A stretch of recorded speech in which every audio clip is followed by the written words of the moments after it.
Hey guys, tonight we begin with the remarkable resilience and, let's say, creative discomfort tolerance of the Viking people who somehow managed to survive Scandinavian winters without central heating. So before you get comfortable, take a moment to like the video and subscribe, but only if you genuinely enjoy what I do here. And let me know in the comments where you're tuning in from and what time it is for you. It's always fascinating to see who's joining us from around the world. Now, dim the lights. Maybe turn on a fan for that soft background hum, or a space heater if you're feeling historically dishonest, and let's ease into tonight's journey together. When the temperature outside dropped to absolutely not, the Vikings didn't panic. They simply retreated into their longhouses, large, low, and only slightly less breathable than a modern sauna built in a cow barn. These longhouses were the Vikings' version of winter bunkers, constructed primarily from timber, if you lived near trees, or turf and stone, if you didn't. They were built low to the ground to conserve heat and wide enough to accommodate multiple families, and, in some cases, a few strategically placed cows. Because nothing says comfort like sleeping next to something that chews cud and farts steam. The key to surviving the cold was collective warmth. Think of a longhouse as one big communal thermal battery, human bodies, animal bodies, and a fire pit all operating in cozy, unventilated harmony. It was less house and more survival cuddle bunker. The hearth ran through the center of the longhouse, acting as both stove and space heater. There were no chimneys because chimneys hadn't been invented yet, or more accurately they had, but not in places where people were still using bones as doorstops. Instead, smoke rose and collected in the rafters, occasionally finding its way out through a hole in the roof, or staying right where it was, turning the entire ceiling black and everyone's lungs into wool-lined ashtrays. To modern eyes, Viking homes might seem unbearably smoky, crowded, and oddly intimate. And that's because they were. But for the Vikings, it was the best option short of becoming a snow sculpture. Raised sleeping platforms lined the walls, often stuffed with straw, moss, or whatever was soft and vaguely flammable. Families, and sometimes their goats, all slept in the same space. Not because they loved each other that much, but because warmth wasn't optional, and privacy wasn't invented yet. In short, Viking longhouses weren't comfortable, but they were efficient. They kept people alive during brutal winters, even if they didn't keep them particularly fragrant or rested. Viking fashion was less about runway style, and more about not freezing to death before breakfast. If there was one thing the Norse understood better than raiding, it was layering. And not just in a scarf and mittens way. We're talking full-body wool armor, reinforced with fur, leather, and a complete lack of shame. The base layer? Linen, if you were lucky enough to own some. Linen was light, breathable, and good at wicking sweat. Unfortunately, it also tore easily, and was expensive to make, which is why most people skipped straight to wool. Lots of wool. Viking men wore tunics over trousers, with leg wraps that were basically ancient thermal leggings. Women wore long woolen dresses layered with aprons and cloaks. Everyone wore belts to keep things together, and pouches to carry whatever was needed. Knives, flint, or maybe a piece of emergency cheese. Cloaks were essential. They were fastened with brooches, sometimes fur-lined, and if you didn't have one, you probably didn't have much time left either. Boots were made of animal hide, often from cattle or seals, and waterproofed using generous amounts of fat. Viking footwear wasn't pretty, but it was grease-sealed and windproof. The only downside, you smelled like a jerky factory. For the really dedicated, intestines were sometimes used to make waterproof layers. Yes, actual animal guts. Cleaned, scraped, dried, and sewn into a kind of proto-raincoat. It wasn't breathable, but it did keep out snow and rain. And no one was going to question your outfit when you were literally wrapped in internal organs. Hats, mittens, and scarves were all standard, often made from felted wool, which was wool beaten until it gave up its structural integrity and became a warm, dense mat. If you didn't own gloves, you stuffed your hands in your cloak and hoped no one noticed your fingers turning blue. When it came to surviving frigid Scandinavian nights, the Vikings had one culinary rule. Eat like your life depends on it, because it actually does. Calories weren't indulgence, they were insulation. Viking winter cuisine wasn't elegant, but it was dense, fatty, and almost aggressively practical. Let's start with the essentials. Meat, dairy, grain, and preserved fish. Lots and lots of preserved fish. They smoked it, salted it, dried it, fermented it, then apologized to no one. Lutefisk, for example, is whitefish soaked in lye until it's equal parts food and dare. Not delicious, but impressively immune to spoilage. For heartier meals, stews were the go-to. Vikings threw whatever they had into a pot over the hearth. Cuts of meat, root vegetables, oats, even sour milk. The longer it cooked, the better. The result wasn't glamorous, but it stuck to your ribs, and possibly to the bowl. Dairy was a year-round staple, but especially critical in winter. Cheese and butter were made during the warmer months and stored for cold season rationing. And not the nice creamy brie sort. Think hard, salty, wheel-shaped pucks of milk-solid survival. Perfect for chewing, trading, or hurling at wolves. They also made skyr, which was sort of a yogurt, sort of a cheese, and definitely a Viking version of you'll eat it and you'll be grateful. High in protein and incredibly sour, it was the culinary equivalent of a slap to the face, invigorating but confusing. Grains were stored in bulk. Barley and rye formed the basis for flatbreads and porridge. Viking bread was dense, dark, and sometimes baked with crushed tree bark to stretch the flour further. Again, not tasty, but if your blood sugar stayed above freezing, it was doing its job. And finally, alcohol. Ale and mead weren't just for feasts. They were caloric, mildly antiseptic, and deeply comforting when your toes had gone numb. Mead especially made you forget that you lived in a smoke-filled shed with livestock and 6 relatives. And if it tasted terrible, even better, no one would steal your leftovers. When winter hit hard, and in Scandinavia it always did, Vikings turned to their most reliable source of heat, other mammals. Bringing animals indoors wasn't considered odd, it was considered efficient. Chickens, pigs, sheep, goats, and even cattle were invited inside Viking longhouses, not for companionship, but for body warmth. Think of it as medieval central heating powered by mooing. The livestock were usually housed in a section of the longhouse called the byre, essentially the garage meet stable portion of the structure. A low dividing wall kept animals and humans semi-separated. And by semi-separated, we mean close enough to smell, but not close enough to pet without consequences. On brutally cold nights, boundaries blurred. A family might huddle closer to the byre. Children might nap beside a sheep. If the ox was warm and willing, congratulations. That was your pillow now. Not cozy, but undeniably effective. The logic was simple. Animals generate heat. A cow can put out as much warmth as a small campfire, and doesn't require kindling. In extreme conditions, that warmth could mean the difference between waking up frostbitten and waking up only slightly annoyed by the snoring pig. Of course, the side effects were less charming. You had to deal with the noise, the smell, and the occasional hoof in the wrong place. And yet, Vikings didn't complain. They understood a universal truth. Warmth now, dignity later. It wasn't just about heat either. Keeping animals close protected them from theft, predators, and freezing to death outside. Livestock were a family's wealth, food supply, and heating system, all in one shaggy, hay-eating package. In many cases, longhouses were designed with this in mind. Builders intentionally channeled warmth from the byre toward the living quarters. It was architecture by survival instinct. Simple, effective, and unapologetically fragrant. Vikings didn't just survive the cold. They endured it with a disturbing amount of cheer. When the fire burned low, the goats got cranky, and the smoke turned your longhouse into a barbecue pit, you still had one last defense against the cold: each other. Huddling wasn't just warmth, it was community engineering. Families slept side by side on raised platforms, layered in wool, and whatever scraps of hide weren't being used to patch the roof. Privacy was a myth. Comfort was a rumor. But warmth? That was shared. Children nestled between adults. The elderly were treated like heated relics. Dogs and cats weren't pets. They were thermal devices with whiskers. Everyone packed in, breathing each other's smoky, cabbage-scented air and pretending they couldn't hear Uncle Bjorn snoring like a wounded elk. But this wasn't just physical survival. Winter isolation could rot your mind faster than your toes. That's where Viking humor came in, rough, blunt, and strangely effective.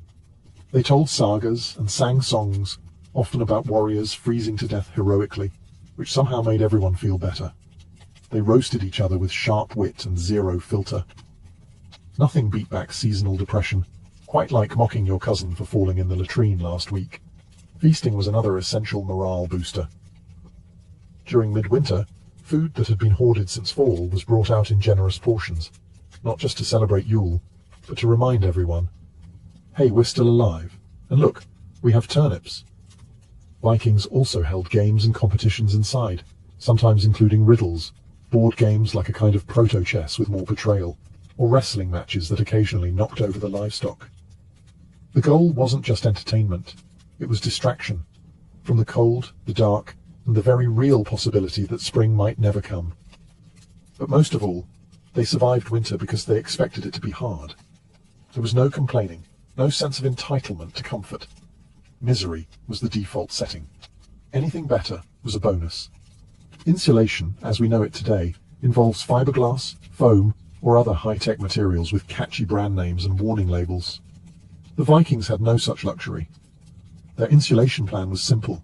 Shove as much nature into your walls as possible, and hope it holds. A Viking longhouse wasn't a drafty shack by accident. It was by design, sort of. These homes were engineered for heat retention, using whatever materials were available. Timber, if you lived near forests. Turf and stone if you didn't. The walls were thick, sometimes up to 1 meter, and the idea was to trap heat by any means necessary. Between the logs or stones, they packed moss, straw, mud, or animal hair. Anything fibrous, dense, and vaguely warm-smelling got stuffed into the cracks. It wasn't glamorous, and you probably didn't want to lean against the walls barefoot, but it worked. Roofs were often thatched or, even better, layered with sod, aka literal grass and dirt. This wasn't some eco-hipster design trend. Turf roofs were excellent for insulation, decent at shedding water, and, under the right conditions, occasionally grew weeds or mushrooms. Indoor gardening? Maybe. Accidental salad bar? Possibly. The floor was usually just packed earth, sometimes layered with straw or rushes that were swapped out periodically. And by periodically, we mean whenever the stench could no longer be rationalized as rustic. Windows were rare and small, if they existed at all. Light came from fire or strategically placed smoke holes. Why no big windows? Because glass was expensive, drafts were deadly, and Vikings didn't care much about natural light when it was pitch black outside for 3 months anyway. And yet, this slapdash collection of timber, turf, and biological fluff was surprisingly effective. It turned a longhouse into a slow cooker of communal body heat and goat breath, perfectly capable of withstanding the Scandinavian winter. It wasn't a spa. It wasn't breathable. It probably didn't pass any modern building codes. But it kept Viking families alive, warmish, and just smoky enough to preserve their food and confuse insects. When the fire burned low and the wind howled outside like an angry frost demon, Vikings relied on a time-tested method to survive the night. Sleep like your life depends on it, because it does. Viking sleeping arrangements were less private bedroom and more thermal mass strategy. Whole families, sometimes including distant relatives and whichever livestock weren't feeling well, slept on raised wooden platforms lining the longhouse walls.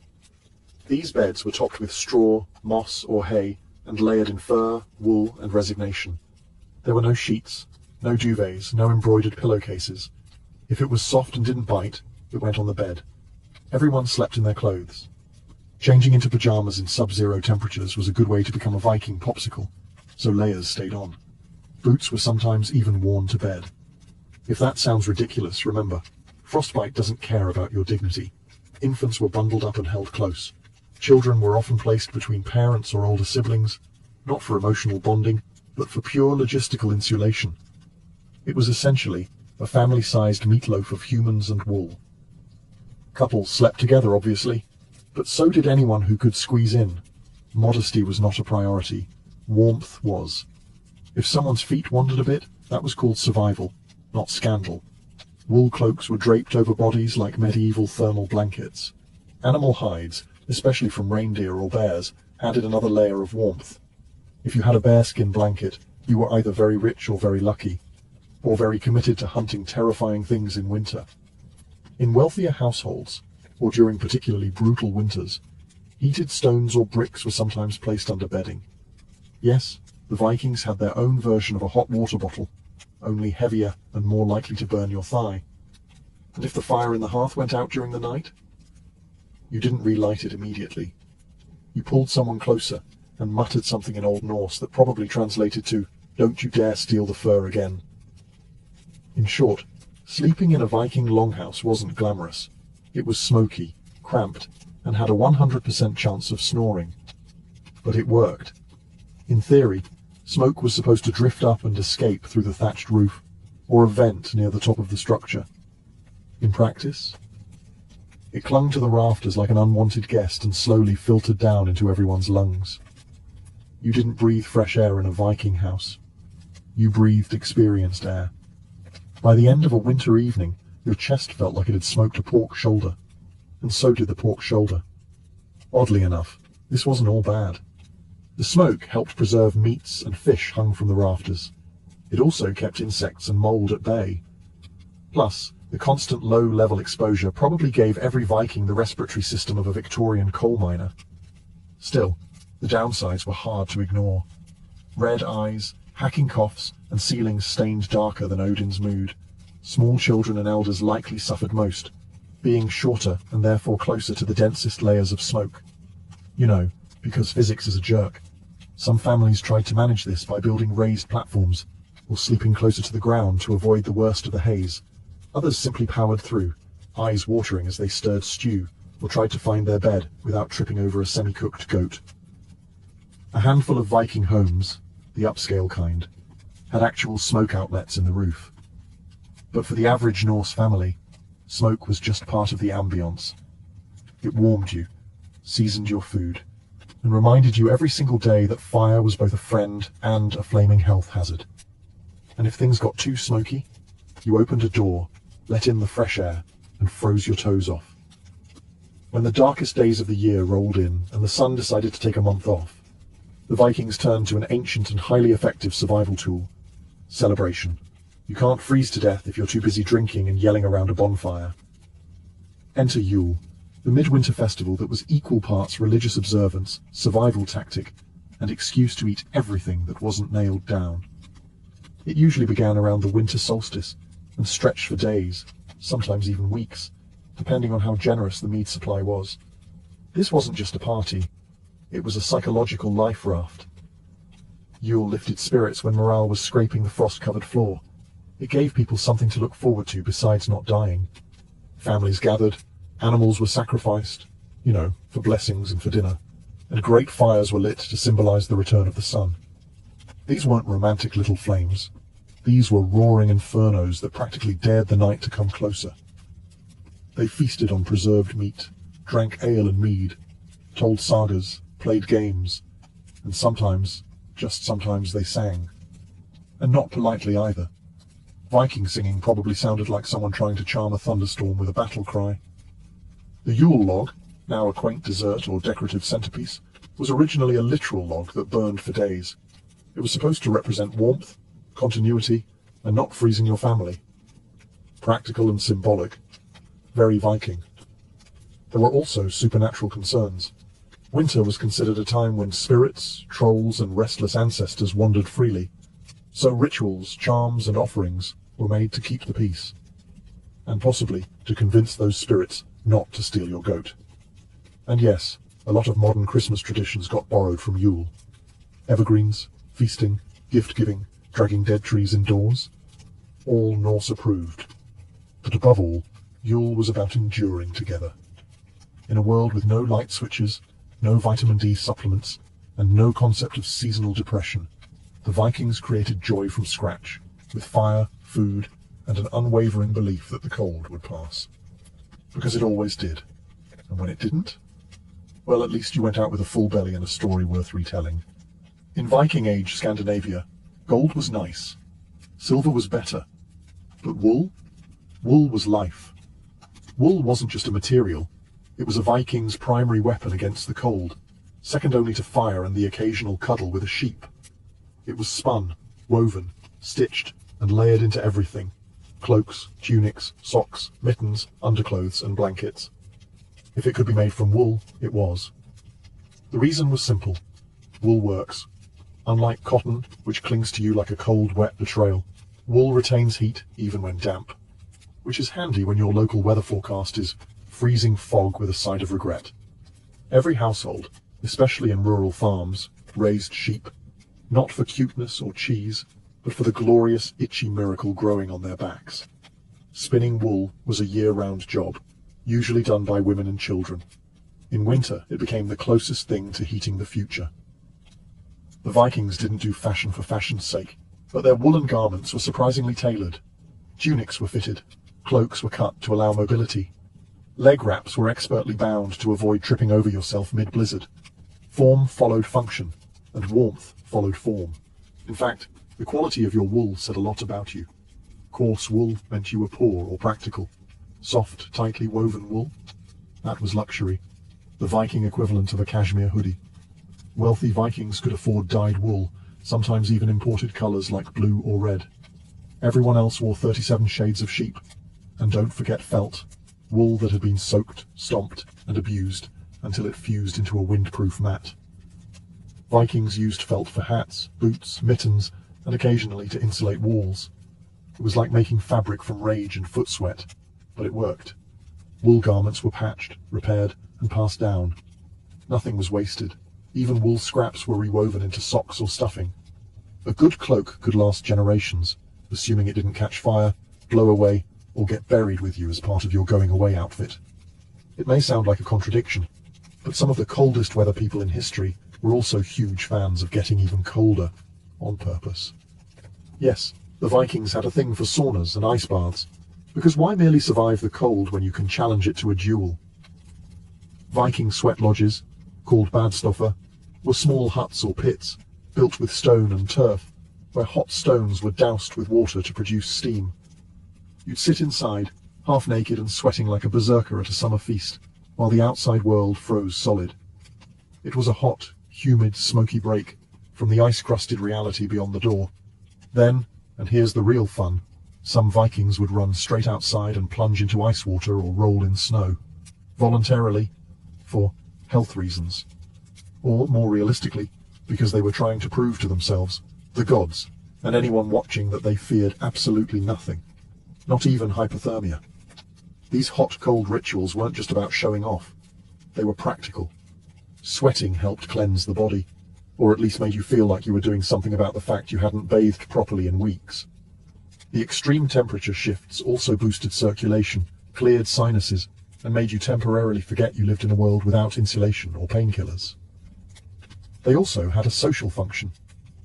Saunas were communal, meaning families or groups sweated and froze together, sometimes as part of rituals, sometimes just to bond while slowly steaming their regrets. And of course, steam rooms doubled as birthing rooms, healing spaces, and makeshift hospitals. If something needed fixing, heating, or flushing out, the Viking answer was almost always, let's cook it first, then freeze it for good measure. These traditions were so effective they stuck around. In fact, modern Nordic countries still embrace sauna culture, though these days they tend to leave the goats out of it. Surviving the cold was one thing. Surviving the boredom, that was its own kind of warfare. With long, dark nights, frozen ground, and months of not being able to raid, sail, or plant anything, Vikings had to get creative about passing the time indoors without losing their minds, or murdering their relatives. First up, repairs and prep work. Winter was prime time for sharpening weapons, fixing tools, restringing bows, and mending clothes. If your shirt had a hole in October, you'd better believe it was patched by candlelight in December, unless you enjoyed frostbite in creative new places. Then there was spinning and weaving. Women, children, and anyone with two functioning hands spent endless hours turning wool into yarn and yarn into garments. It wasn't glamorous, but you knew your cloak didn't make itself. Every stitch was another layer between you and death by wind chill. Crafting also came into play. Wood carving, bone tools, antler combs. Winter was when practical turned artistic. The longhouse might look bleak from the outside, but inside, it was a hive of quiet productivity and occasional swearing when someone dropped a needle. Storytelling was the big one. The Vikings didn't have Netflix, but they did have sagas. Epic oral tales of gods, heroes, monsters, and other family members who made poor life choices. These stories were passed down by firelight, each retelling slightly exaggerated for dramatic effect. Thor didn't just kill the giant. He punched the moon afterward, probably. Games helped too. Vikings played board games like Taffel, a strategy game that makes chess look like tic-tac-toe, and dice games that combined luck, bluffing, and possibly a little gambling. Some families also played riddles or staged mock duels when things got really dull. Of course, alcohol helped lubricate all of this. Mead made storytelling funnier, crafting sloppier, and family squabbles slightly more entertaining for bystanders. The Vikings didn't just fight the cold with cloaks, fires, and a questionable relationship with livestock. They fought it with mindset. And not the inspirational poster kind, more like a grim, bone-deep refusal to be impressed by nature trying to kill them. For the average Norse person, winter wasn't unexpected or tragic.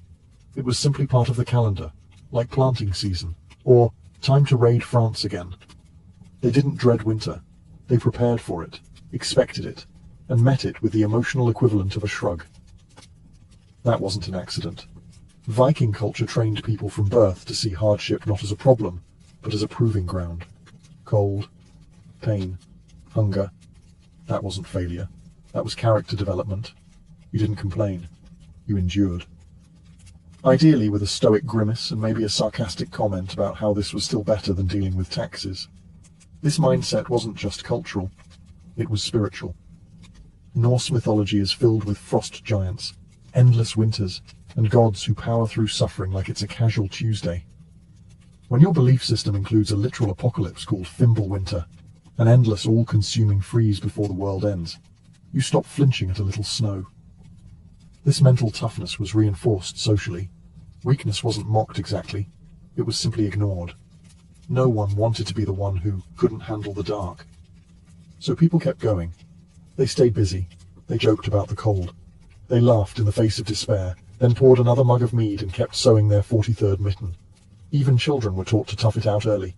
If your fingers were cold, you used your elbows. If your toes were numb, walk faster. If you fell through ice and survived, congratulations. You were now interesting enough to tell stories about. Was it healthy? Probably not. Effective?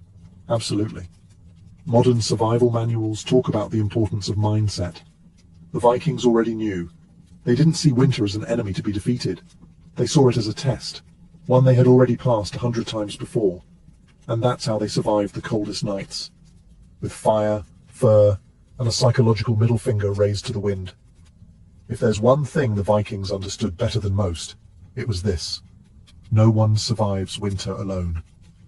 You can have the warmest cloak, the fattest goat, and the sturdiest longhouse. But without community, you're just a cold person with great accessories. Viking society was built on interdependence. Families didn't live in isolation. They clustered in farms, villages, or settlements, often made up of extended kin and close allies. When winter hit, this network became your literal lifeline. Food was shared, firewood was pooled. If your roof collapsed, someone helped you fix it. If your child got sick, someone offered herbs, prayers, or at the very least, a sympathetic grunt. This wasn't generosity for generosity's sake. It was survival math. The more people you kept alive through winter, the more hands you had come spring, for farming, sailing, fighting, or just holding back the cows during calving season. Helping others helped yourself, even if that meant sharing your last smoked fish with a cousin you didn't particularly like. During midwinter feasts like Yule, this bond was reinforced with food, storytelling, and low-grade drunken philosophy. These weren't just parties, they were social glue, keeping morale intact and reminding everyone they weren't facing the darkness alone. Even resource storage reflected this mindset. Communal granaries, meat cellars, and smokehouses weren't uncommon. If one family's supplies ran out, others pitched in. Not because it was polite, but because winter was long, and one weak link in the chain could drag down the entire group. Justice and leadership played a role too. Local chieftains, or godi, priests and legal leaders, were responsible for maintaining order, but also making sure no one froze in a ditch. Their reputation depended on their ability to manage both law and logistics. A respected leader was one who could settle a dispute and organize firewood collection. There was also, of course, peer pressure. If you tried to hoard food or skip your chores, your neighbors would notice, and in Viking society, getting judged by the entire village was just slightly worse than death. At the end of it all, The snow, the darkness, the livestock snoring in your bed. One truth remained. The Vikings didn't just survive winter. They turned it into a proving ground. Every layer of wool, every puff of smoke, every grim joke around the hearth was part of a cultural blueprint designed for one purpose: endurance. Winter wasn't an obstacle. It was an opponent. And the Vikings?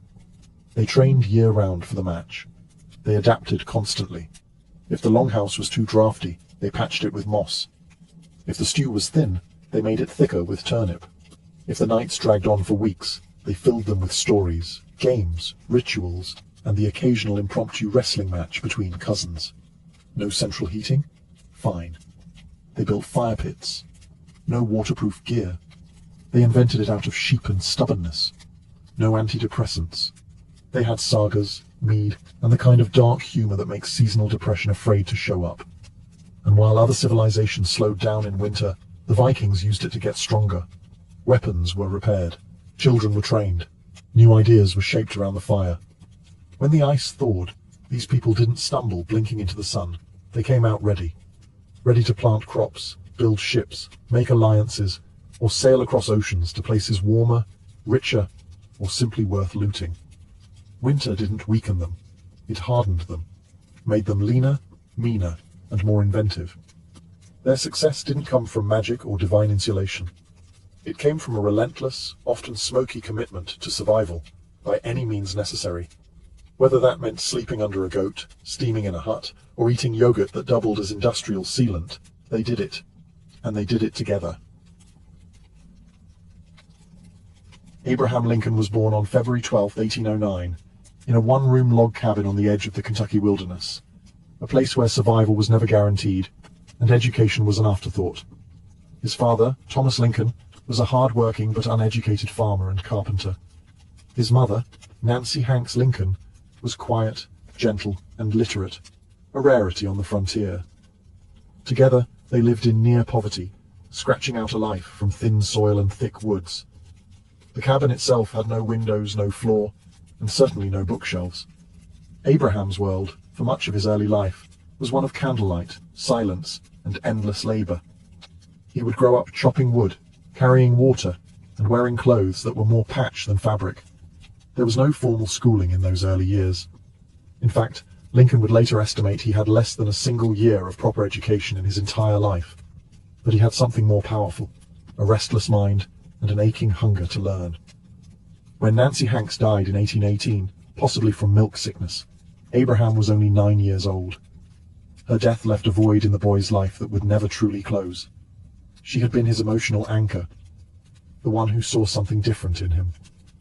After her burial, which was done by hand in the forest behind their farm, young Abe whittled a wooden marker himself. It was rough, crude, and soaked with tears, but it said everything. He remembered her. A few months later, Thomas remarried a widow named Sarah Bush Johnston. Unlike the stereotypical wicked stepmother, Sarah brought warmth, books, and structure. She recognized Lincoln's intelligence and encouraged his curiosity.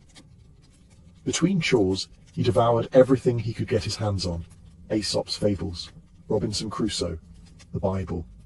If he couldn't get a book, he'd write his own thoughts with charcoal on wooden shingles. This boy, barefoot and bone-thin, with a face too serious for his age, was already forging something within himself. The world hadn't given him much. No money, no connections, no ease. But he had a fire inside that couldn't be smothered, and in that tiny cabin in the Kentucky woods, Abraham Lincoln began the long, improbable climb toward greatness. As Lincoln grew into his teenage years, life on the frontier didn't soften. If anything, it hardened. His family moved again, this time to the dense, swampy forests of Indiana. Every day was a battle against the elements, clearing trees, ploughing thick clay soil, and surviving brutal winters with little more than a hearth fire and hope. But while his body was molded by the axe and the land, his mind remained somewhere else entirely. He became known among neighbors not for his strength, though he was impressively strong, but for his towering height and peculiar habit of reading during every spare moment. He'd carry books while walking, recite Shakespeare by memory while tending fences, and sit under trees scribbling thoughts into the margins of whatever scrap paper he could find. His humor began to develop too. Dry, observational, often self-deprecating. He was the odd one, the gangly teen who quoted Jefferson, while others traded hunting stories. Lincoln had an awkward social presence. He was shy but talkative, strange yet magnetic. When he did speak, people listened. They couldn't help it. His words were clear, powerful, sometimes funny, but always aimed straight at something true. His moral compass, even then, pointed due north. He hated cruelty. He hated slavery. And he hated the way ignorance was used to justify both. Despite his lack of formal education, Lincoln began to develop a passion for law. The idea that words, not fists, could win battles intrigued him. He taught himself how to write clearly and argue logically. He read every book of law he could find. At night, others might be drinking or gambling. Lincoln would be in a dim room, reading Blackstone's commentaries by candlelight. By his early 20s, he left home for good. He worked as a flatboat man on the Mississippi River, witnessing firsthand the horrors of the slave trade in New Orleans. Those images would stay with him, seared into his conscience. When he returned, he moved to New Salem, Illinois, and began to reinvent himself. He taught himself grammar, joined the local debating society, and, through sheer force of will, began the long march toward becoming a lawyer. He had no diploma, no degree, no pedigree, just a belief that knowledge was power, and that it could be carved, like everything else in his life, with effort, vision, and a little bit of pain. By the time Abraham Lincoln became a lawyer, he was already a legend in central Illinois, not because of prestige, but because of presence. He wasn't the kind of man who walked into a room and demanded attention with expensive clothes or polished charm. He was often rumpled, his trousers too short, his coat ill-fitted. But when he stood to speak, people leaned in. He had something more valuable than fashion, clarity, honesty, and relatability. Lincoln's legal career was unconventional. He didn't attend law school. He read law books borrowed from generous attorneys and passed the bar exam through self-study. Once admitted, he took to the 8th Judicial Circuit, a vast network of rural courts that he traveled by horseback, sometimes for weeks at a time. The roads were mud in the spring, dust in the summer, and ice in the winter. He slept in taverns, log cabins, and under the stars. But he loved it. What set Lincoln apart in court wasn't just his logic. It was his empathy. He could connect with jurors in a way polished lawyers never could. He'd speak plainly, paint vivid stories, and treat even the smallest farmer or poorest widow with respect. One farmer said, "He makes you feel like he's one of us, not above us." And that was the truth. Lincoln never forgot where he came from, and he never pretended to be anything he wasn't. But he wasn't soft. In court, when a case mattered, when he believed in it, he was relentless. His speeches could be slow, even awkward, but they built momentum. He'd lay facts like bricks, one after another, until the opposing side crumbled under their own contradictions. His cross-examinations were gentle traps. He'd lull witnesses into comfort, then spring a question that shattered their testimony. Over time, Lincoln became known as Honest Abe. It wasn't a campaign slogan. It was earned. He returned fees if he thought a case was unjust. He refused to represent clients who lied. And when other lawyers cut corners, he simply walked away. His reputation grew as a lawyer who understood the law and the land. But behind the scenes, another fire was smoldering. Politics. The law had taught him how people worked. Now he wanted to help change the system they lived in. And as slavery crept further into the national conversation, Lincoln's quiet conscience was about to roar. Lincoln's first real foray into politics wasn't exactly meteoric. In 1832, at just 23 years old, he ran for the Illinois state legislature and lost. But failure didn't discourage him. If anything, it clarified what he needed to do: listen more, learn more, and meet people where they were. 2 years later, he tried again, and won. In Springfield, the new capital, Lincoln quickly became known for his measured speeches, dry wit, and moral conviction. He didn't shout, he didn't scheme, but when he stood up in the State House and spoke, people remembered it. He wasn't interested in cheap victories or flashy slogans. His goal was deeper: understanding the machinery of law, society, and justice. Lincoln aligned himself with the Whig Party, a group that believed in modernization, infrastructure, and limiting executive power. But even as a Whig, he remained cautious about ambition. He often joked about being too ugly for politics. He read voraciously, debated energetically, but never seemed to lust for power the way other men did. If anything, politics seemed to be a burden he accepted rather than chased. During his 4 terms in the Illinois legislature, Lincoln built alliances with farmers, merchants, and other lawyers. He wasn't the loudest in the room, but often the most trusted. He developed a reputation for being principled, especially regarding slavery. Though he wasn't yet calling for abolition, he firmly opposed the expansion of slavery into new territories. He called it unjust, immoral, a national hypocrisy. In 1846, Lincoln made the leap to national politics, winning a seat in the U.S. House of Representatives. There, he took a bold and unpopular stance against the Mexican-American War, calling it unconstitutional and unnecessary. This wasn't a winning move politically. His district didn't like it. He served a single term and didn't run again. Back in Springfield, he returned to his law practice, married Mary Todd, a well-educated woman from a slaveholding Kentucky family, and tried to live a quieter life. But the nation was changing rapidly. The Compromise of 1850, the Kansas-Nebraska Act, and the expansion of slavery were tearing the country apart. Lincoln might have left politics, but politics hadn't left him. The debates were growing louder, bloodier. The Union was beginning to crack, and the man once known for his caution was about to rise, not as a candidate, but as a conscience. By the 1850s, the issue of slavery no longer simmered. It boiled. The Kansas-Nebraska Act of 1854, which allowed new territories to decide for themselves whether to permit slavery, ignited fierce violence and deeper division. Bleeding Kansas became a national symbol of chaos. For Abraham Lincoln, it was a turning point. He couldn't stay silent any longer. He returned to the political stage not with bluster, but with moral urgency.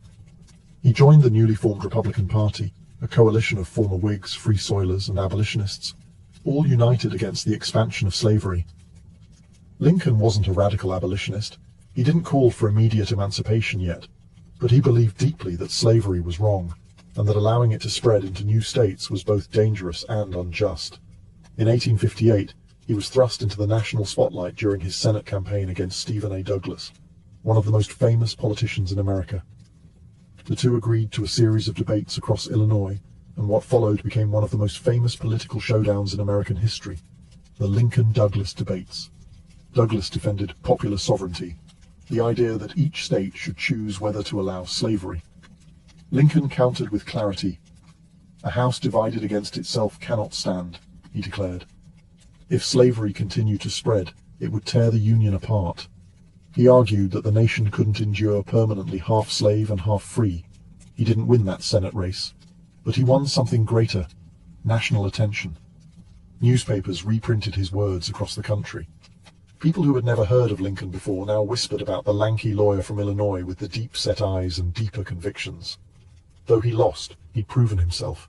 He stood toe-to-toe with one of the great orators of the time, and never flinched. He challenged the nation's comfort, not for personal gain, but because his conscience demanded it. Privately, Lincoln wrestled with the enormity of the issue. He once wrote that if slavery isn't wrong, then nothing is wrong. But he also knew that acting too quickly could shatter the fragile Union. Still, the die was cast. The national mood was shifting, and Lincoln was rising with it, not as a politician with easy answers, but as a voice of moral clarity in a time of moral fog. By 1860, America stood on the edge of a knife. Sectional tensions had reached a breaking point. Slavery wasn't just a moral debate anymore. It was a political firestorm. Southern states threatened secession, and the Republican Party was scrambling to find a leader who could unite the North without sparking immediate war. That unlikely figure turned out to be Abraham Lincoln. At the Republican National Convention in Chicago, he was not the frontrunner. In fact, most expected the nomination to go to Senator William Seward of New York, a polished statesman with decades of political experience. But Lincoln had something the others didn't: a clean reputation, a moderate tone, and powerful momentum from his debates with Douglas. His team campaigned hard behind the scenes, emphasizing his frontier roots and personal honesty. Lincoln was portrayed as the self-made man, the rail splitter who rose from nothing. His humble beginnings weren't a liability. They were a symbol of American potential. By the third ballot, he secured the nomination, and the political world blinked in surprise. The general election was bitter and fractured.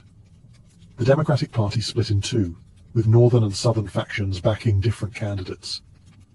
Lincoln's name didn't even appear on most southern ballots, but in the north and west, he carried immense support. On November 6, 1860, he was elected the 16th President of the United States with just 40% of the popular vote, but a decisive electoral majority. He didn't celebrate. In fact, the mood was grim. Within weeks, South Carolina voted to secede. 6 more southern states followed before Lincoln even took office. The country was unraveling faster than anyone expected.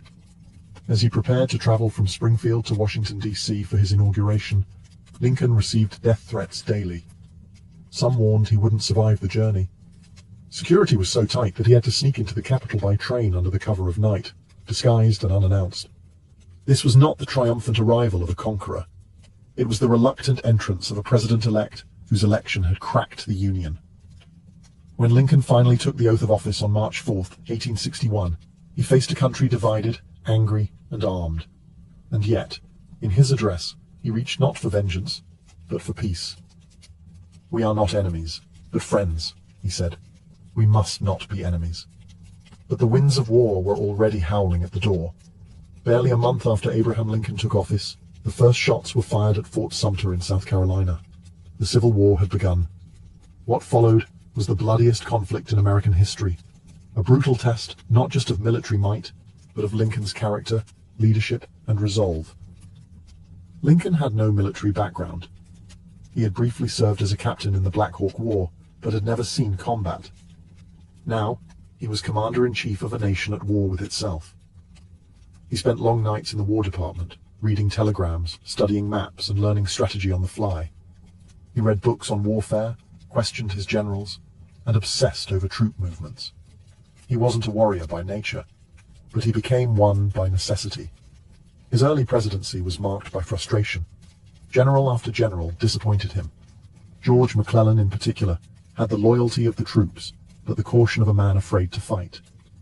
Lincoln, exasperated by delays and excuses, once asked, "If General McClellan does not want to use the army, I would like to borrow it for a while."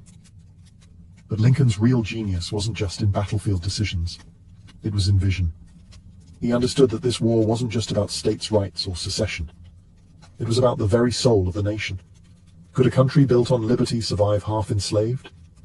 At first, Lincoln moved cautiously on slavery, fearing that aggressive abolition would push border states into the Confederacy. But as the war dragged on and casualties mounted, his thinking evolved. The moral issue and the military one became inseparable. Slavery, he concluded, was the engine of the Confederate economy and morale. If it wasn't destroyed, the rebellion would never die. On January 1, 1863, he issued the Emancipation Proclamation, declaring all slaves in Confederate-held territories free. It didn't free everyone overnight, but it changed everything. The war was no longer just a fight to preserve the Union. It was a fight for human freedom. Internationally, it closed the door on British or French support for the Confederacy.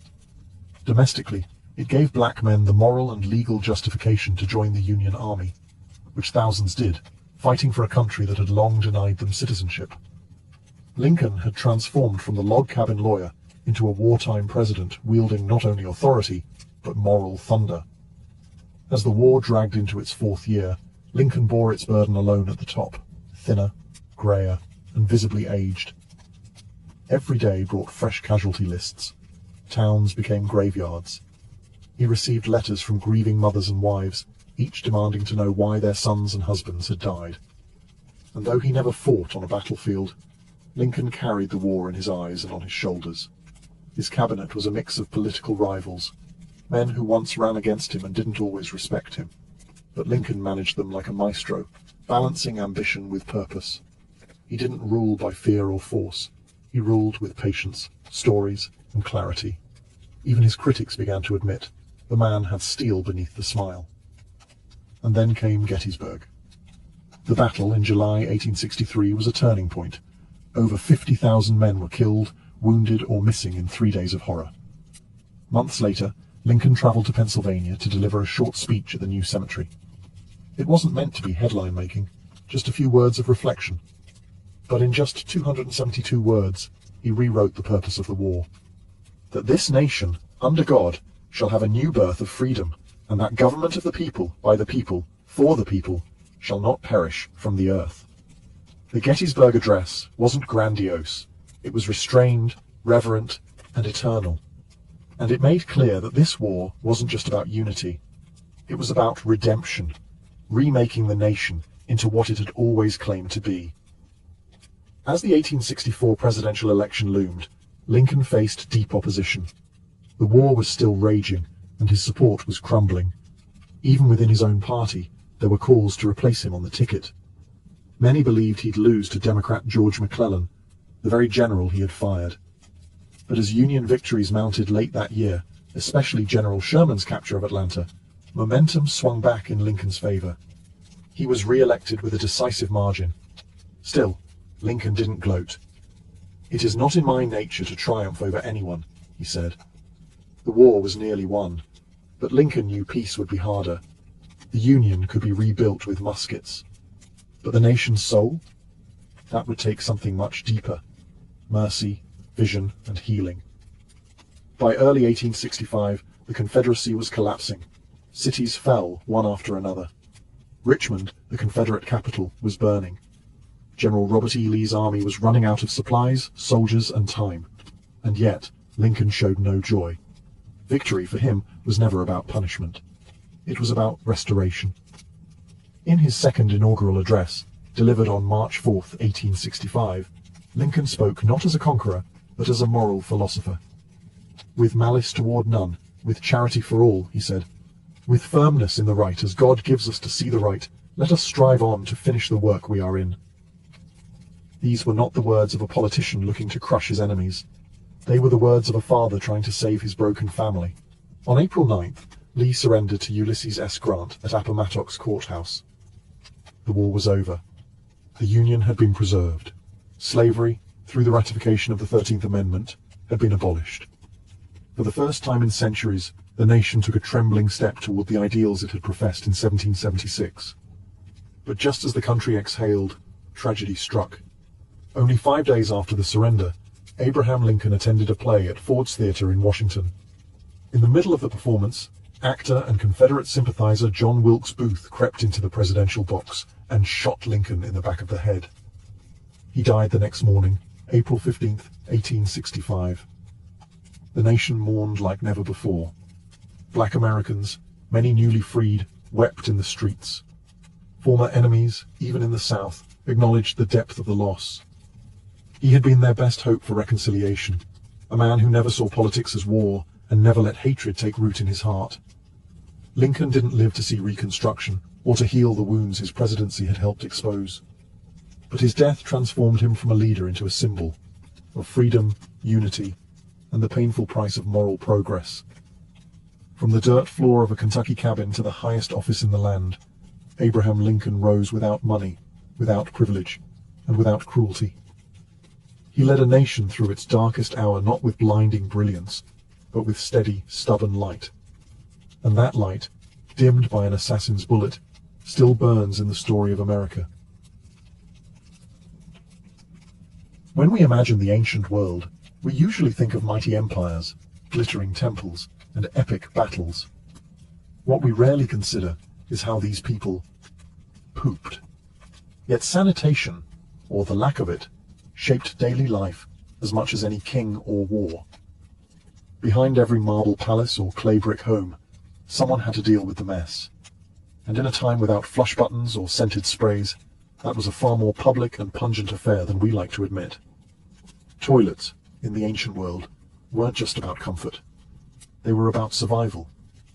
Human waste carries disease, and when it's poorly managed, as it often was, entire communities suffered. Dysentery, cholera, and parasitic infections were frequent, invisible killers.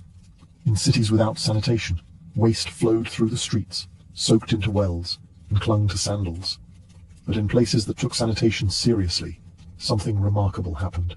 Life expectancy rose, plagues lessened, and urban centers flourished. Surprisingly, some of the world's oldest civilizations developed systems that wouldn't look entirely out of place today. the Indus Valley cities had street-wide drainage and brick toilets. The Minoans built ceramic pipes and flushing mechanisms. The Romans, they practically turned waste management into an art form. And while other societies, like the Vikings or early Chinese dynasties, handled things a bit more rustically, even they had methods that reflected cultural ideas about health, modesty, and the natural world. But let's be clear, ancient toilets were not always private, not always clean, and certainly not dignified. Communal latrines were often the norm, especially in military camps or urban centres. Picture 20 stone holes in a row, no dividers, everyone seated elbow to elbow, gossiping or arguing while doing their business. Sponges on sticks were passed around. Water was used to rinse, not always to flush. And beneath it all, quite literally, were the earliest forms of sewers, cesspits, and sometimes just plain open ditches. Sanitation was a mirror of a society's values. Where it was neglected, chaos followed. Where it was engineered, civilization bloomed. And if you're brave enough to look past the filth, you'll discover a hidden history, one where pipes, pits, and poop tell us more about ancient life than monuments ever could.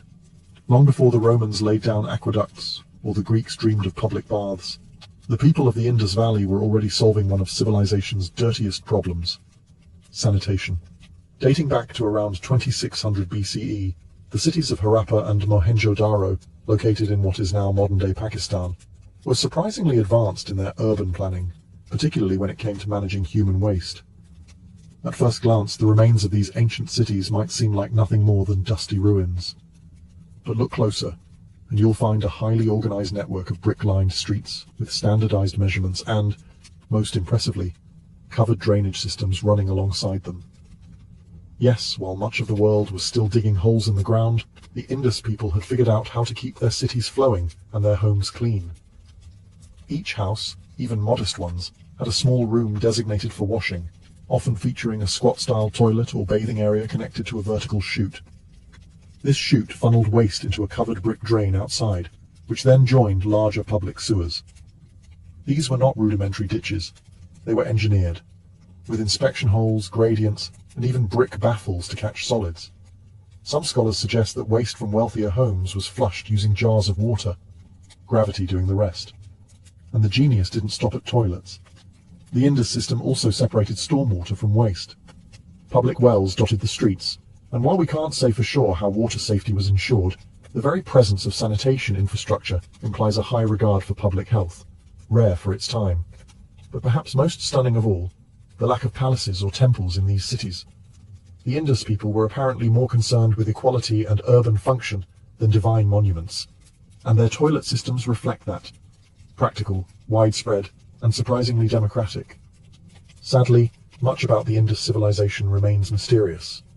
Their writing system is still undeciphered, and we don't know exactly why their cities eventually declined. But their toilets, the silent brick channels buried beneath their feet, still speak volumes. In an age when many empires ruled through spectacle, the Indus chose something quieter, cleaner, and arguably more civilized.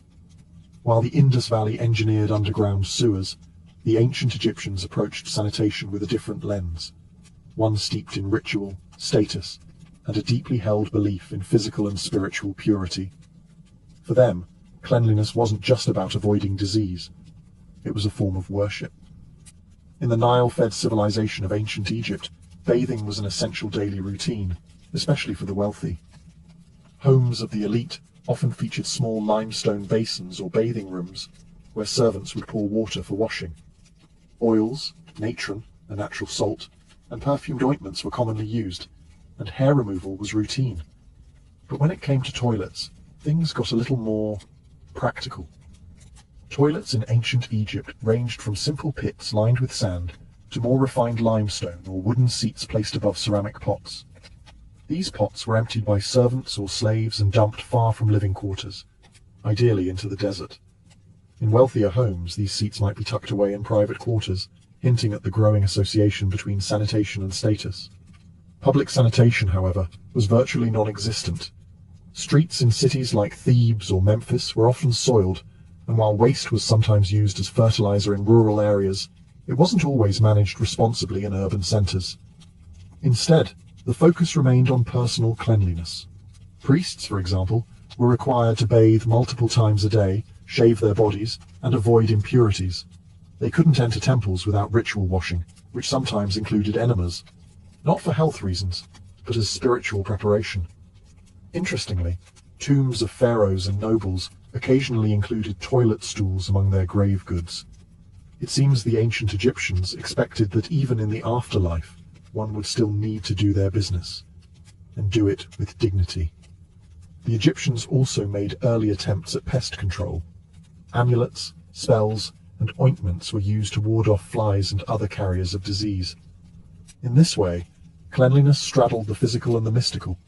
In short, while Egypt didn't develop large-scale sewer systems, it pioneered a cultural emphasis on hygiene. Their obsession with purity influenced medicine, religion, and daily life. And though their toilets may have been simple, their ideas about cleanliness were anything but. While most of Bronze Age Europe was squatting over pits, the Minoans of Crete were flushing. Yes, flushing. Over 3,500 years ago. The Minoan civilization, which flourished from roughly 2000 to 1400 BCE, developed one of the most sophisticated plumbing systems in the ancient world. Their capital at Knossos wasn't just home to labyrinth myths and frescoes. It also had multi-story buildings with running water and working toilets. The Minoans understood something that many civilizations wouldn't figure out for centuries: gravity and water pressure. Their palaces had terracotta pipes laid beneath the floors and inside walls, channeling rainwater and spring water into fountains, baths, and, perhaps most notably, latrines. In the Queen's Megaron of Knossos, archaeologists discovered what may be the oldest known flush toilet: a wooden seat set over a stone basin connected to a vertical pipe, which could be flushed with water manually poured from a vessel. Bathing was also a high priority. The Minoans constructed large ceramic bathtubs, not unlike those found in modern homes. Water could be supplied from rooftop tanks or aqueducts and drained through underground channels. The use of U-shaped water traps to block odors, a precursor to the modern plumbing trap, has even been proposed, though this remains debated. What's particularly striking is the integration of these systems into elite homes, suggesting that comfort and cleanliness were signs of prestige. Unlike later Roman latrines, which were public and communal, Minoan sanitation leaned private. Your toilet was in your own home, a luxury even many 19th century Europeans didn't have. The Minoans weren't just practical, they were stylish about it. Their bathrooms were decorated with colourful frescoes and elegant plasterwork. Sanitation, it seems, could be both functional and fashionable. Unfortunately, the fall of the Minoan civilization around 1450 BCE, possibly due to volcanic eruptions, tsunamis, or invasions, led to the loss of these innovations. It would take over 1,000 years for similar toilet technology to re-emerge in other parts of the Mediterranean. Still, the ruins of Knossos whisper a simple truth. The desire to stay clean, flush away waste, and bathe in privacy isn't a modern obsession. It's ancient, deeply human, and, in the case of the Minoans, impressively advanced. When it comes to ancient sanitation, no civilization made a bigger, bolder statement than the Romans. By the height of the Roman Empire, they had mastered the art of infrastructure: aqueducts, roads, and yes, toilets. For the Romans, sanitation wasn't just about cleanliness, it was about civilization itself. And that meant making toilets public, efficient, and, surprisingly, social. Walk into any major Roman city, from Pompeii to Londinium, and you'd likely find public latrines, open rooms with long stone benches, each carved with evenly spaced holes. No stalls, no dividers, just elbow-to-elbow seating. Beneath the benches ran a steady stream of water to carry away waste, and a secondary channel held sponge sticks, tessoria, the Roman answer to toilet paper. These sponges were rinsed communally in water and vinegar, then reused. Hygienic? Not quite. Functional? Very. For the Romans, using the toilet wasn't a private ordeal. It was a social event. People chatted, gossiped, conducted business, all while taking care of nature's call. Latrines were often decorated with mosaics or inscriptions, some of them humorous or even crude. Graffiti inside Pompeii's latrines includes complaints about bad smells, poor plumbing, and, of course, rude users. But Roman sanitation extended far beyond toilets. Their cities were crisscrossed with cloaca, enormous sewer systems, the most famous being the Cloaca Maxima in Rome. Built initially to drain marshes, it became the backbone of Rome's waste management system. Rainwater, urine, and feces all flowed through it, fed by aqueducts that brought in fresh water from miles away.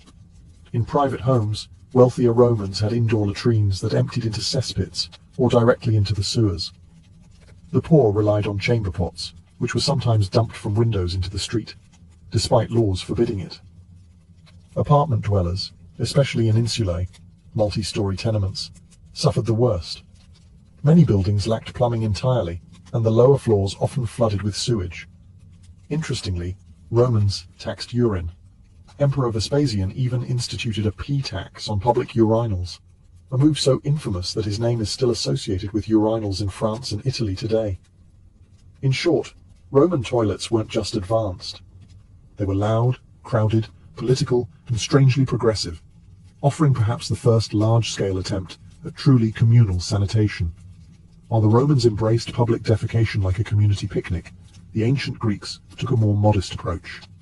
To them, bodily functions were personal, something to be handled quietly, discreetly, and preferably alone.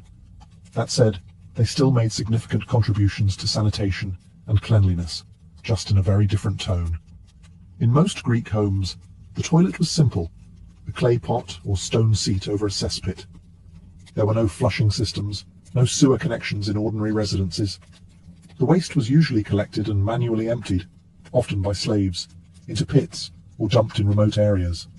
Urban streets sometimes included open drains, but as cities grew, so did the smell. Sanitation was a problem, but not always a priority. Yet the Greeks were obsessed with bathing. Gymnasia, where men exercised naked, were almost always connected to large public bathhouses. These weren't just for scrubbing off sweat. They were central social institutions, places to network, debate philosophy, and prepare for civic life. Unlike Roman baths, which were extravagant and filled with marble, Greek baths were simpler, often circular tubs, cold water basins, or shallow pools. Water management was crucial to this culture of bathing. The Greeks built aqueducts, cisterns, and terracotta pipe systems to supply fresh water to cities like Athens. In fact, the Athenian agora had one of the earliest known examples of a public latrine, complete with stone seats and a drainage system. But these remained rare. The public toilet was never truly normalized in Greek society as it was in Rome. What the Greeks lacked in plumbing, they made up for in theory. Hippocrates, the so-called father of medicine, was among the first to link sanitation to health. He suggested that dirty water and filth could spread disease, a radical idea at the time. His recommendations for clean air, fresh water, and dry housing would later influence Roman city planning. The irony is stark. The civilization that gave us democracy and drama still preferred to handle its dirtiest business in private. Sanitation, for the Greeks, was not about infrastructure. It was about individual discipline and philosophical hygiene. Clean body, clean mind. And while their latrines may have been crude, their obsession with purity, physical and moral, helped lay the foundation for modern public health thinking. In ancient China, cleanliness was both a personal duty and a reflection of cosmic balance.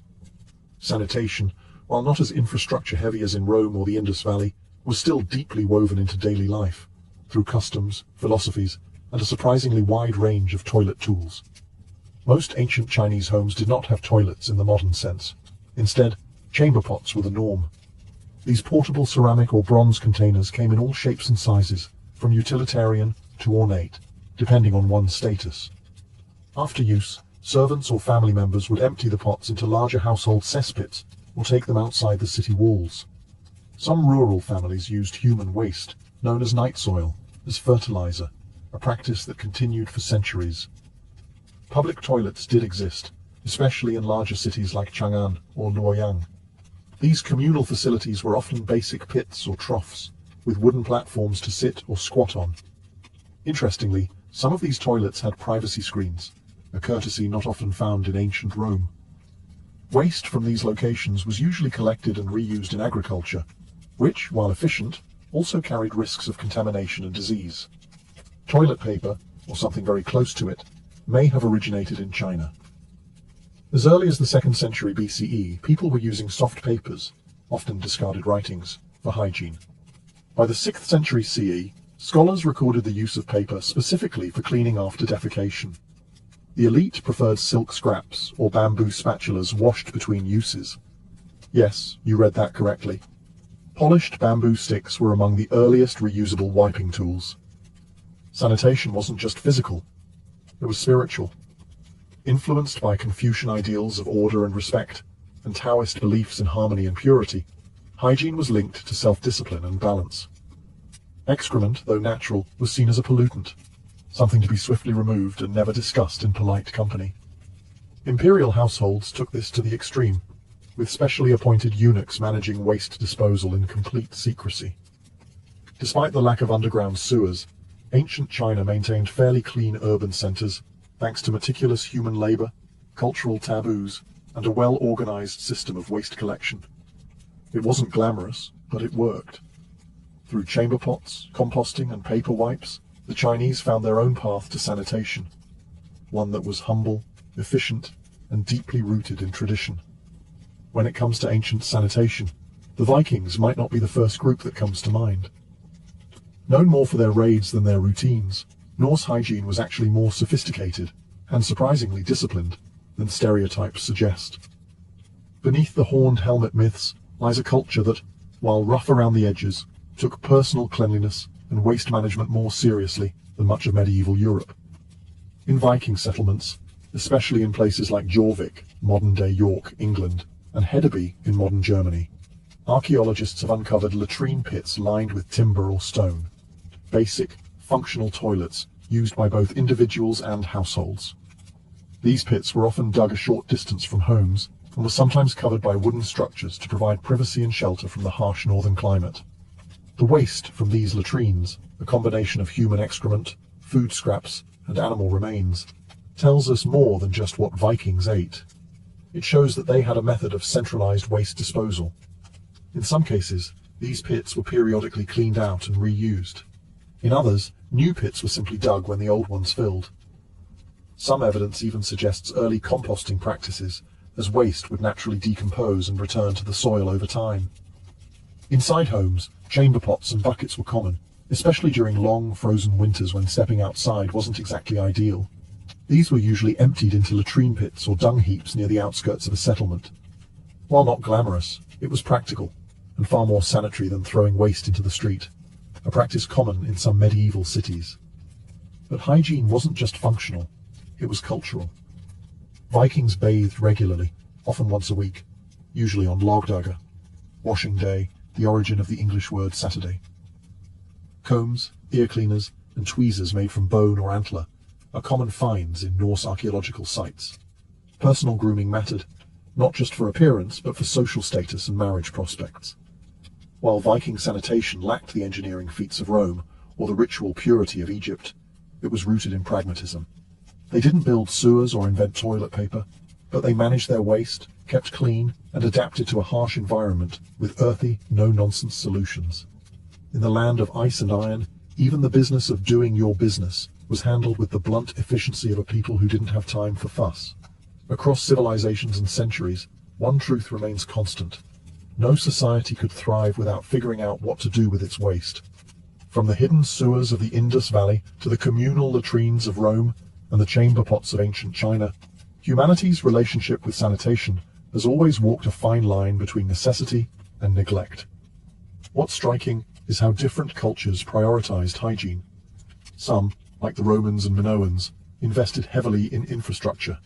They built aqueducts, flush systems, and sewage networks that, in some cases, rivaled the functionality of 19th century cities. Others, like the Greeks and Chinese, placed cleanliness in the realm of personal virtue, linking it to health, ethics, and harmony with nature. Still others, like the Vikings, took a ruggedly practical approach. Dig a pit, wash when you can, and don't let filth fester near your food. Despite their differences, these societies were all working toward the same goal: separating people from their waste. The reasons varied: to prevent disease, to honor the gods, to preserve public order. But the outcome shaped how cities grew, how laws were made, and how people viewed their bodies. Ironically, much of this ancient wisdom was lost during the Middle Ages in Europe. After the fall of Rome, sophisticated sanitation systems crumbled, public toilets disappeared, sewers clogged, disease surged. It would take centuries and multiple plagues for urban planners to revisit ideas the ancients had already mastered. And yet, traces of ancient sanitation still remain today. The word latrine comes from the Latin latrina. The modern flush toilet owes a distant debt to Minoan gravity systems. Even our use of paper in the bathroom was foreshadowed by the Chinese over 1,000 years ago. What feels modern is, in many cases, just rediscovered. Sanitation, often overlooked in historical narratives, is a quiet backbone of civilization. It doesn't inspire poems or monuments, but without it, cities collapse, populations suffer, and even empires can fall. So next time you walk into a restroom and enjoy the luxury of privacy, plumbing, and maybe even scented soap, remember, you're standing on the shoulders of generations who tried, failed, and sometimes succeeded in figuring out how to keep the filth at bay. And that, perhaps, is civilization's most underrated achievement. Before satellites, compasses, or even writing, humans had an instinct to map, not just to record where things were, but to make sense of their place in a vast and often terrifying world. A map wasn't just a picture of terrain. It was a story, a belief system, a survival manual. It told people where the rivers flowed, where the sun rose, where the spirits dwelled, and where danger waited just beyond the known. Some of the earliest maps weren't drawn on parchment or paper. They were etched into stone, scratched onto bone, or woven into oral memory. Prehistoric carvings from the Upper Paleolithic period, over 14,000 years ago, show animals, riverbanks, and clusters of huts. Were they maps in the modern sense? Not quite, but they captured space in relation to movement and meaning, a fundamental start. As early societies emerged and trade routes expanded, maps became essential tools of power. They guided merchants through mountains and deserts. They helped kings draw borders and tax their subjects. They even tried to explain the cosmos, mixing astronomy with theology. To map the stars was to touch the divine. To draw a city was to impose order on chaos. But mapping wasn't always about accuracy. In fact, ancient maps were often wildly distorted by today's standards. What mattered was meaning, not measurement. The center of the world was always home, whether that was Babylon, Jerusalem, or the island of Delos. Lands grew or shrank depending on their importance. Unknown regions were filled with fantastical beasts or labeled simply, "Here be dragons." Some cultures didn't even use flat maps at all. Polynesian navigators, for instance, crafted stick charts that recorded ocean currents and island swells, not for the eye, but for the hands and the mind. These weren't meant to be read like modern maps, but felt and memorized through ritual training. The instinct to map, to visualize space, time, and position, is deeply human. Whether carved in clay, painted on walls, or sung in chants, maps helped ancient people connect with their environment, their gods, and each other. And while their methods varied wildly, their goal was always the same: to find their place in a mysterious and shifting world. In the cradle of civilization, amid the temples and ziggurats of ancient Mesopotamia, the Babylonians began carving the first known maps into clay. These weren't just practical tools for land ownership or city planning. They were cosmic documents, attempts to impose order on a chaotic world by capturing it in cuneiform lines and symbols. One of the most famous examples is the Imago Mundi, a clay tablet dated to the 6th century BCE, now housed in the British Museum. It's often cited as the oldest known world map. At just 6 inches across, it's a tiny window into the Babylonian universe. At its center sits Babylon itself, shown as a rectangle, surrounded by a circular landmass representing the known world. The Euphrates River cuts through the middle, and various cities, mountains, and regions are labeled in cuneiform. Beyond the world is a bitter river, likely the ocean, and then mysterious triangular islands, each with mythological descriptions. These weren't real places. They were symbolic zones of chaos and danger, the outer limits of what could be known. To the Babylonians, mapping wasn't just geographic, it was spiritual. The heavens were mapped just as carefully as the earth. Babylonian astronomers tracked planetary movements, lunar cycles, and eclipses with stunning precision, all inscribed onto clay tablets with reed styluses. These celestial records weren't only scientific, they were used to predict omens and divine the future. The map of the sky was a guide to fate. On a more local scale, land surveys were common and practical. Clay tablets from as early as 2300 BCE record detailed plots of farmland, with notes on boundaries, irrigation canals, and ownership. These were the tools of bureaucrats, tax collectors, and priests. Precision mattered here, not for navigation, but for managing wealth and resources. Babylonian maps reveal a people obsessed with structure, not just physical, but metaphysical. They mapped the world as they understood it, with themselves at the center, surrounded by rivers, enemies, gods, and mysteries. These maps weren't just records.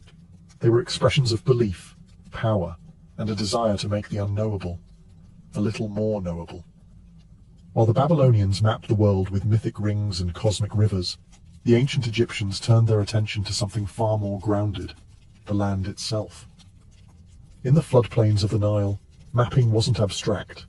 It was about control, survival, and the sacred geometry of a kingdom that stretched from desert cliffs to delta marshes. The Egyptians didn't produce world maps in the Babylonian sense. Instead, their cartography was deeply practical.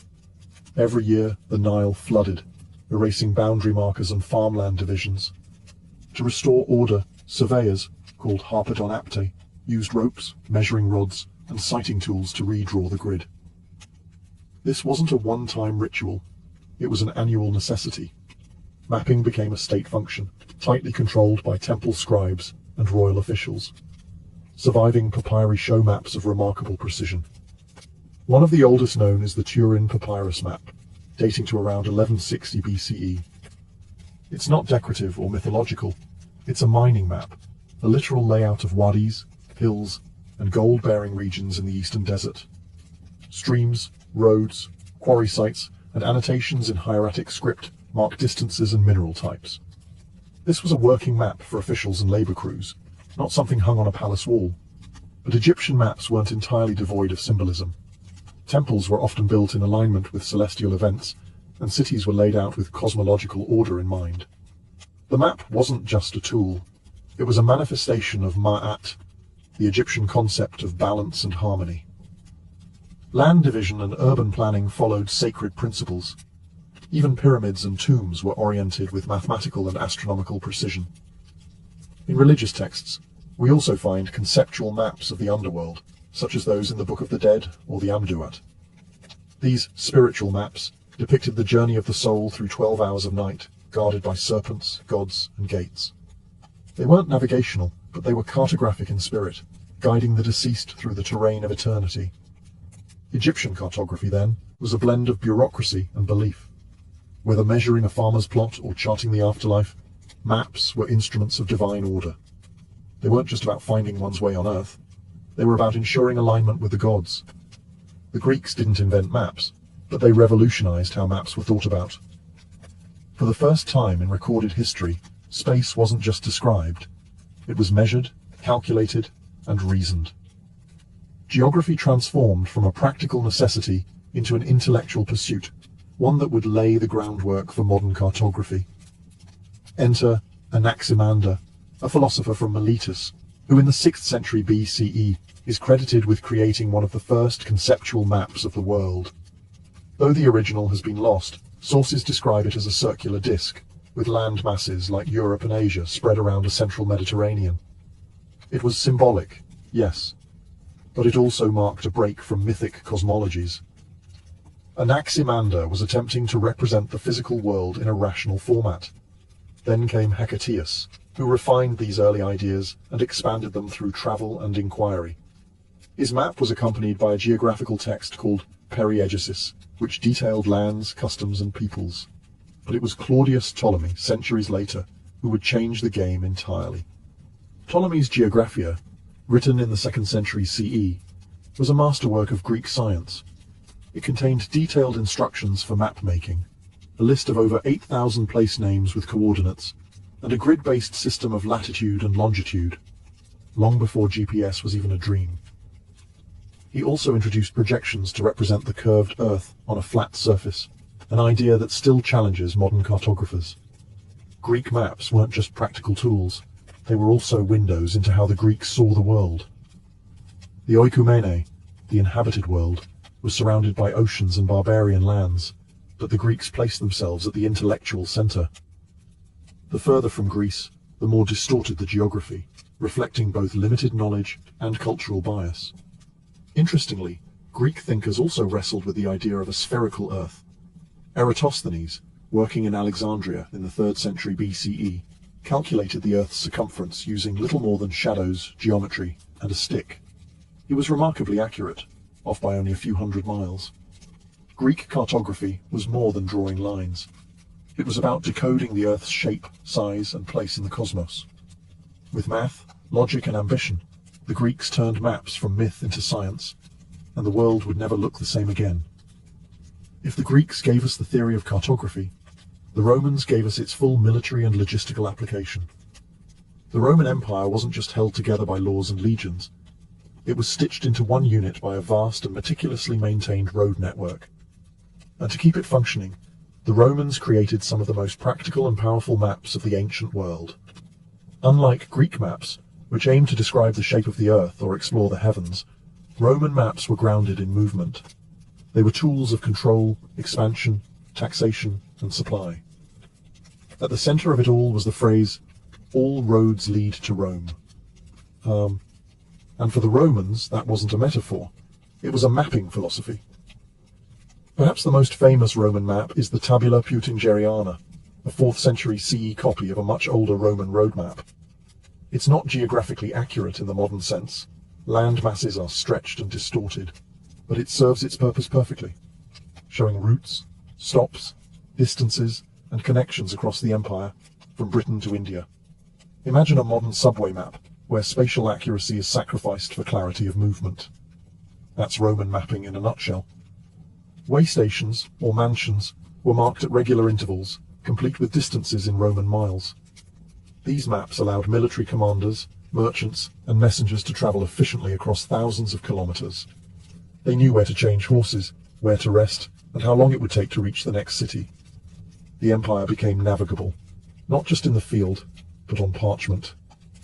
In addition to road maps, the Romans also commissioned cadastral maps, highly detailed records of land ownership and boundaries, used for taxation and legal disputes. Some were carved in bronze and posted in public places, so citizens could see exactly who owned what.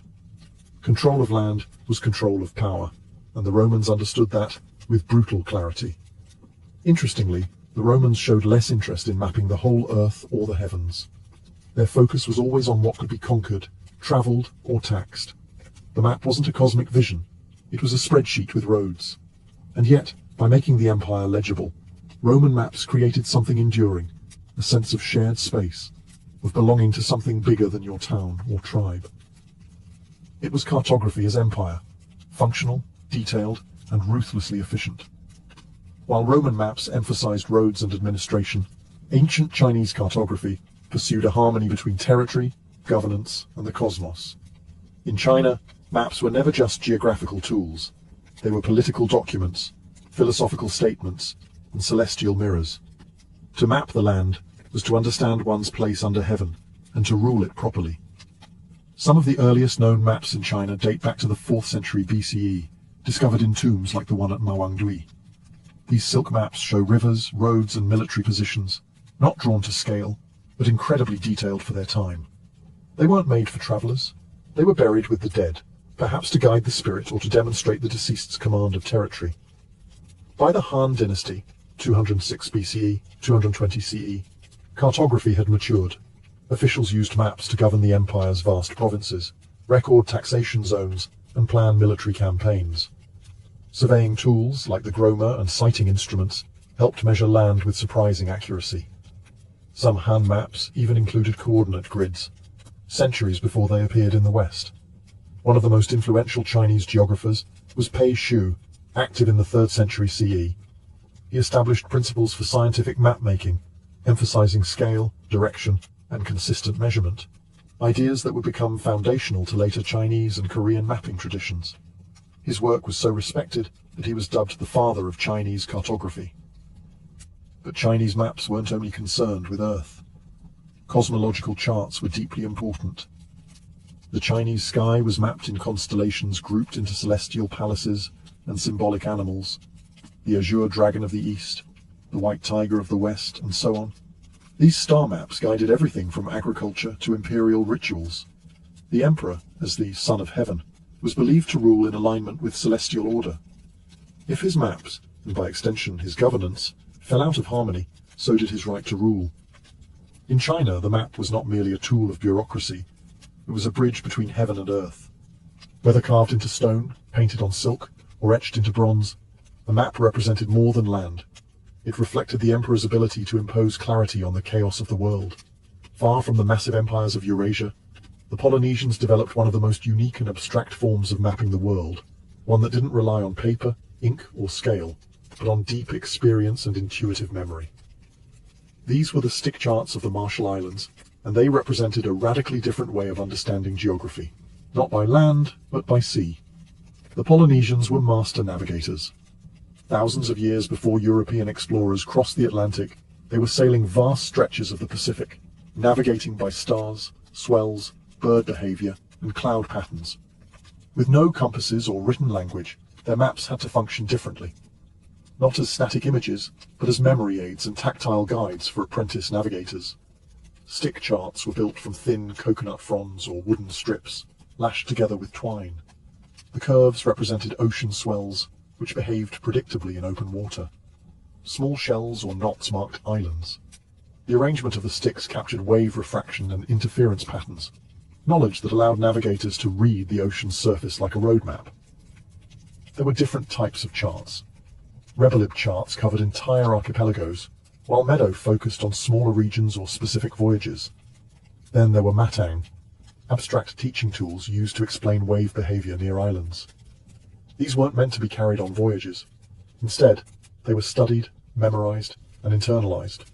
A skilled navigator could cross hundreds of miles using only their senses and what they'd learned from the stick chart. To the untrained eye, these maps looked like broken ladders or art installations. But to a Polynesian wayfinder, they represented deep ecological knowledge, built not from conquest or geometry, but from a close and respectful relationship with nature. Polynesian cartography challenged the Western notion that a map must be visual and literal. Their maps were physical, experiential, and often invisible during travel. It wasn't about recording space, it was about feeling it. In many ways, these charts blur the line between science and spirituality. They were passed down through oral tradition, guarded by navigation schools, and held sacred. And in an ocean that could swallow even the boldest sailor, they helped the Polynesians find their way, not just across water, but through memory, rhythm, and ancestral knowledge. As the ancient world gave way to the medieval era, maps began to shift from scientific observation to symbolic interpretation. In many parts of the world, especially in Europe, cartography became more about representing spiritual truths and less about physical accuracy. The result? Maps filled with monsters, paradise, demons, and a worldview where the center of geography was often the center of belief. One of the most iconic medieval map types is the TO map, which dominated European thinking from the early Middle Ages to the Renaissance. These maps depicted the world as a circle, the O, divided by a T into three parts, Asia on top, Europe to the lower left, and Africa to the lower right. Jerusalem often sat at the center, reinforcing the religious heart of the known world. East was usually at the top, not north, because that's where the Garden of Eden was believed to be. These maps weren't meant for navigation. They were theological tools, reinforcing a Christian cosmology where the world's geography aligned with biblical history. Lands were labeled with the names of Noah's sons, and the unknown regions, beyond the edges, were populated by monstrous races, people with dog heads, feet like umbrellas, or faces in their chests. The further from Jerusalem, the stranger things got. But not all medieval maps were purely symbolic. Some, like the Tabula Rogeriana, created by Arab geographer al-Idrisi in the 12th century, combined empirical observation with artistic flair. Commissioned by a Norman king in Sicily, this massive silver map was based on interviews with travelers, traders, and sailors from across the Muslim and Christian worlds. It was far more detailed and practical than its European counterparts, and it placed south at the top, a common feature in Islamic cartography. Meanwhile, Jewish, Indian, and Buddhist traditions also produced conceptual world maps, not focused on navigation, but on metaphysical structure. Mount Meru, for instance, featured as the cosmic axis in many Indian and Tibetan maps, surrounded by symbolic continents and divine realms. These medieval maps remind us that mapping isn't just about where things are, it's about what people believe the world means. In an age where the horizon still held terror and mystery, the map wasn't just a guide, it was a mirror of the soul. As the world grew larger in the minds of humans, so too did our desire to capture it, not only to get from point A to B, but to understand who we are, where we came from, and what surrounds us. Ancient maps, with all their flaws, distortions, and symbols, laid the foundation for the modern world's obsession with space, borders, and precision. What ties all ancient maps together is not accuracy, but intention. Babylonian tablets weren't meant to help you find a street. They showed the spiritual structure of the universe. Egyptian maps helped tax collectors and priests maintain divine order in a landscape governed by floods and gods. Greek maps introduced scale, geometry, and the bold idea that the world could be measured. Roman road maps stitched a vast empire together, helping legions, messengers, and merchants move like clockwork. Chinese maps fused astronomy with governance, always striving to reflect harmony between heaven and earth. Then there were the outliers. The Polynesian stick charts, tactile and abstract, showing that not all maps had to be seen. Some were meant to be felt and remembered. And the medieval religious maps filled with beasts and paradise, which told viewers not just where the world was, but what it meant. Even the flaws in ancient maps are informative. They show us what mattered to a culture, what was centered, what was feared, what was sacred. These maps remind us that geography is never neutral. It reflects priorities, power, myth, and memory. The Greeks put themselves in the middle. So did the Chinese. So did the Europeans. Everyone was the center of their own world. Today, with satellite imaging and digital precision, we can chart the planet down to the last meter. But the core impulse behind cartography remains the same as it was thousands of years ago. The human need to orient ourselves in something larger than ourselves. Whether it's a papyrus scroll, a clay tablet, or a glowing phone screen, every map answers the same ancient question. Where am I?